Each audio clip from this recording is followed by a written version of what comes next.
ఓవర్‌సీస్‌లోని చాలా ఏరియాస్‌లోని ఎస్టిమేషన్ రావడానికి చాలా వరకు డిలే అవుతుంది. ఈవెన్ ఇండియాలోని కూడా మెయిన్ ట్రేడ్ అనాలిసిస్ట్ అయిన తారన్ ఆదర్శ్‌కి ఒంట్లో బాగోకపోవడం వలన బాక్స్ ఆఫీస్ డీటెయిల్స్ అయితే మాత్రం డంకీకి ఎస్టిమేషన్స్ తప్ప ఇంకా క్లారిటీ అప్డేట్స్ అయితే మాత్రం ట్రాకింగ్ జరుగుతూనే ఉంది. నైట్ నుండి నేషనల్ చైన్స్ మల్టీప్లెక్సెస్ ట్రాకింగ్ ప్రకారం చెప్పిందేంటంటే మిడ్ వీక్‌లోని డ్రామా జానర్‌లోని ముఖ్యంగా పోస్ట్ కోవిడ్ తర్వాత బెస్ట్ ఓపెనింగ్స్ అయితే మాత్రం ఈ జానర్‌లో జరుగుతుందని చెప్పడం. దాంతో పాటు పింక్ విల్లా ఒక 35 క్రోర్ నెట్ వరకు వెళ్ళొచ్చని చెప్పడం తప్ప ఎస్టిమేషన్స్ జరుగుతున్నాయి. సో, ప్రెజెంట్ ఉన్న ఎస్టిమేషన్సే క్లారిటీ అప్డేట్ ఇంకా లేట్ అవుతుంది కాబట్టి మరి వీడియో చేయడానికి మళ్ళీ రేపయిపోతుంది. సో, అందువల్లనే ఇప్పుడు చెప్తున్నాను.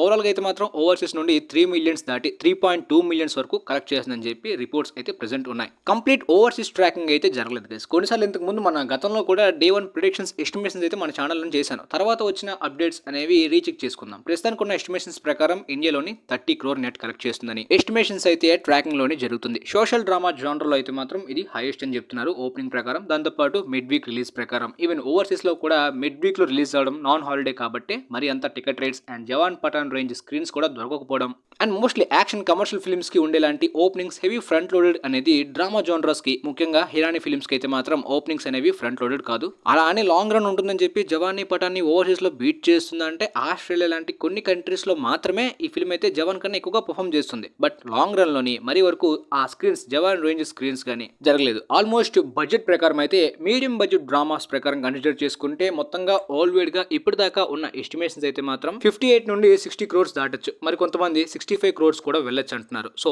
మనం ఎంతవరకు ఎక్స్పెక్ట్ చేసిందంటే ఇంతకు ముందు నేను ఒక వీడియో చేశాను కదా 70 క్రోర్స్ లేదంటే 75 క్రోర్స్ వరకు వెళ్ళొచ్చు లేదంటే అంతకన్నా తగ్గచ్చని. పెరగడం మాత్రం కష్టమే. అంతకుముందు ఈ జానర్లో హైయెస్ట్ అంటే నాకు తెలిసి సంజు ఫిల్మ్ అనుకుంటా 50 క్రోర్స్ దగ్గరలోనే ఎంతో డే 1 కలెక్ట్ చేసింది. ఇక ఈ ఇయర్లో అయితే మాత్రం గద్దా 2ని దాటిందని కంపేర్ చేస్తున్నారు. But Gadar 2 sequel and action film ఆ ఫిల్మ్ వరల్డ్ వైడ్ గా 53 క్రోర్స్ ఎంతో కలెక్ట్ చేసింది డే 1. ఈ ఫిల్మ్ కూడా స్టార్ కాస్టింగ్ లేకపోతే ఇంతకన్నా లో వచ్చేది. పోస్ట్ పాండమిక్ తర్వాత ఆల్మోస్ట్ ఈ డ్రామా జోనరా పడిపోయింది. రీసెంట్ గా వచ్చిన డ్రామా ఫిల్మ్స్ కంపేర్ చేసి డబుల్ గా ఓపెన్ చేసింది. లైక్ లాల్ సింగ్ చడ్డా గానీ టుజుటుమే మక్కర్ గానీ వీటికన్నా అండ్ రాకీ ఎవరు రానికి ప్రేమ్ కహానీ కన్నా అయితే కొంతమంది రాధేశ్యామ్ అని మెన్షన్ చేస్తున్నారు. గైస్ ఇక్కడ బడ్జెట్ కూడా మెయిన్ ఫ్యాక్టర్. ఫిల్మ్ కి బడ్జెట్ గానీ విఎఫ్ఎక్స్ ఎలిమెంట్స్ గానీ ఎక్కువగా పెడితే పాన్ ఇండియా డబ్ చేసిన ఆ అటెన్షన్ వేరు. అండ్ ఆ కామెంట్ పెట్టిన వ్యక్తి ఫ్యాన్ వర్స్ని ఎక్స్పెక్ట్ చేసే పెట్టాడు. సో ఆ ఫ్యాన్ వర్స్ గురించే మళ్ళీ కామెంట్ పెట్టాలనుకున్న వాళ్ళకి ముందుగానే చెప్తుంది. నార్త్ మార్కెట్ ఎప్పుడు కూడా opening day south films opening day లాగా ఫ్రంట్ లోడెడ్ కాదు. అండ్ మిడ్ వీక్ లో రిలీజ్ చేస్తే ఇంకా రిస్క్ ఉంటుంది. ఒకవేళ ఫ్రైడే రిలీజ్ అయి ఉంటే డైరెక్ట్ గా సాటర్డే హెవీ జంప్ చూసుండేది. ఇక ఇండియాలోని ఈ ఫిల్మ్ ఆల్ టైమ్ రికార్డ్ అయితే అవ్వదు. పఠాన్ జవాన్ ని బీచ్ చేయడం కూడా కష్టం ఓపెనింగ్ డే బట్టి. దాంతోపాటు లాంగ్ రన్ లో కూడా ఒక 500 క్రోర్ నెట్ అయితే మాత్రం కరెక్ట్ చేయొచ్చు. అది కూడా ఒక ట్రెమెండస్ వర్డ్ ఆఫ్ మౌత్ బట్టి. అది ట్యూస్డే డ్రాప్ బట్టి క్లారిటీ వస్తుంది.